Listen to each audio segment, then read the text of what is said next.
Israel and Hamas are both considering an Egyptian ceasefire proposal. On Wednesday, Hamas conditionally agreed to accept the proposal, and yesterday, Israel sent Major General of the Reserves, Amos Gilad, to Cairo to review it. To understand the current situation further, we're now joined by George Rishmawi, founder of the International Middle East Media Center. George joins us from Bet Sehur in Palestine. Thank you, George, for joining us. You're welcome. So, George, tell us what the current situation is. Where are we at in the negotiations for a ceasefire? All right. As yesterday, Hamas and Israel both expressed readiness and positiveness in dealing with the Egyptian proposal to end the fighting in Gaza or to end the Israeli offensive in the Gaza Strip. Hamas have confirmed and repeatedly reiterated their position, saying they will not accept the Israeli conditions for this year. And Israel today... George, hang on. George, why won't they? What are these conditions that Hamas will not accept? Well, Israel conditioned that Hamas should stop all attacks from the Gaza Strip, the homemade shells, and stop smuggling weapons from other countries, from Egypt or wherever. And that was not acceptable by Hamas because they say, as long as there is occupation, we will continue to fight.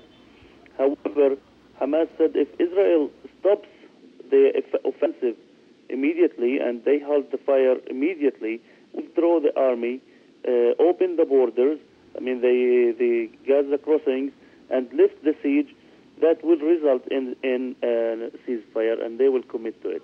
Now, Israeli cabinet is going to meet Saturday evening, and they are going to vote whether they will accept the Egyptian proposal for ceasefire or not. Israeli sources said that they believe Hamas will commit to ceasefire if declared, and anyway, Israel is going to declare that unilaterally.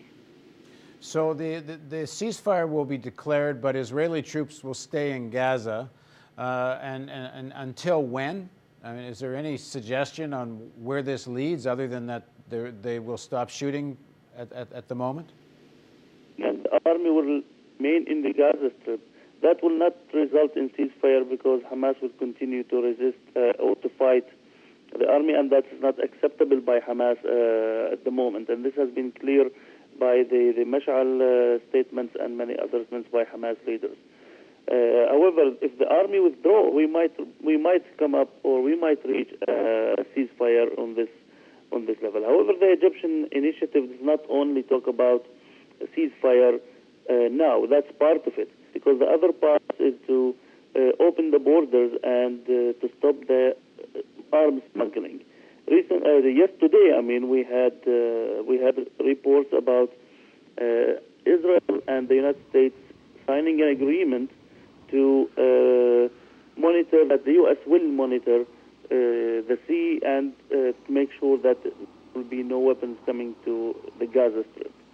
This will allow the United States to bring boats, their gunboats, into the Mediterranean near the Gaza Sea, and also they will monitor the Atlantic Ocean from the side that might come to the Gaza Strip, which means that they want to control all that area in order, as they say, to stop arms smuggling. So this means the American Navy will intervene and control the waters around Gaza rather than the Israeli Navy, and they'll take responsibility for stopping the inflow of anything over the sea, any weapons. Exactly. This is according to the agreement that was signed today for Foreign Minister of Israel, Tzipi Livni, and Secretary of State Rice in Washington this morning. And what is the Egyptian summit? There's something planned for Sunday that Hamas is. It's not even clear whether they've even been invited to it. There's some kind of conference that's supposed to take place Sunday. What is that? There was a summit today in Doha. Egypt refused to attend, and Jordan and Tunisia and some other Arab countries.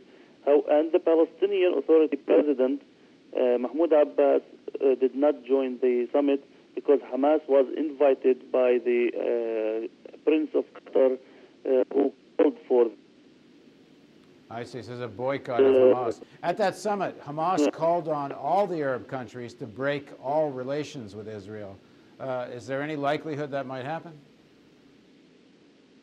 Well, I doubt that this is going to happen. I mean, the Arab states, it took them 21 days to hold a summit, and it was even a partial summit. The two or like the three major states in the Middle East, and the three major Arab states in the Middle East did not attend, namely Jordan, Egypt, and the Saudi Arabia, which means like this is like kind of the American ally states in the Arab world, or the strongest states in the Arab world did not participate, and the Palestinian Authority, the Palestinians who are the subject of this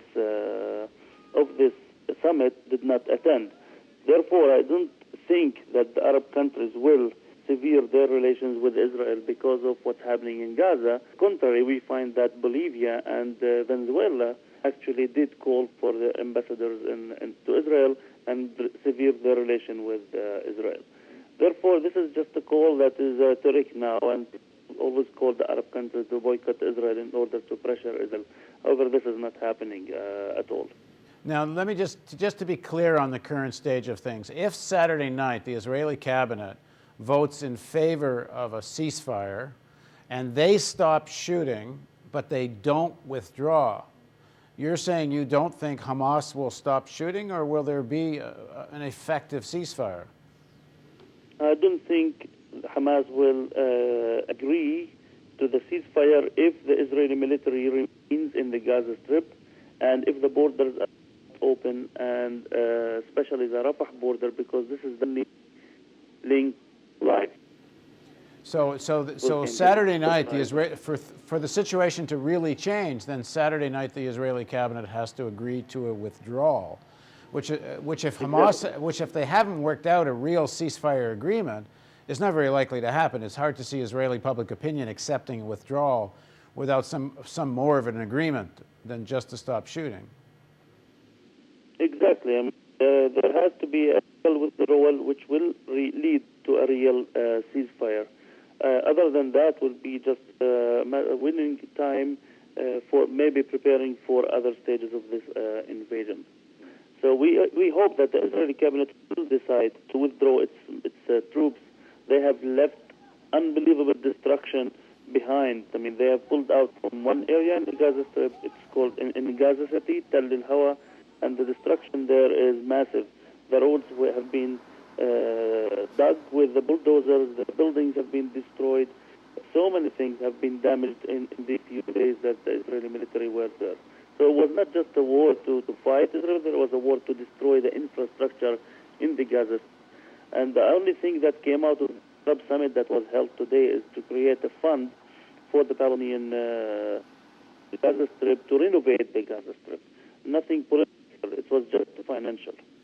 Thank you, George, and thank you for joining us on the Real News Network.